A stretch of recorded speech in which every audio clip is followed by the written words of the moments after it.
Oo, 21. Hindi naliligo. Wala naman lisensya yung driver niya. Pwede doon pala yan? Oo, 21. Magandang hapon po mga guys. Sa kunaan, yan ay pumbayro sa kunaan, mga lisensya. Kung walang lisensya, huwag na magbiyahe. Palagi ulit. Sana umulan. Ayan! Ang pangalawa, ang permit. Ula-ula na.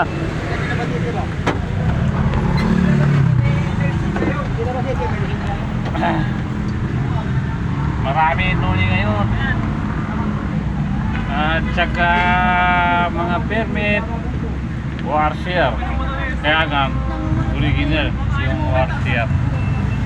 Or, kaya nga, kompleto. At saka, uniforme.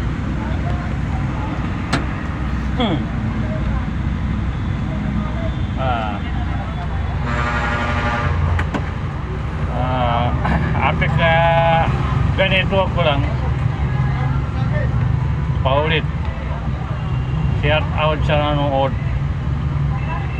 sino walang permit magpa-permit na, walang washer kasi may expire. Kung expiring lisensya uli pa rin, expiring washer uli pa rin, expire yung permit uli pa rin. Okay mga guys,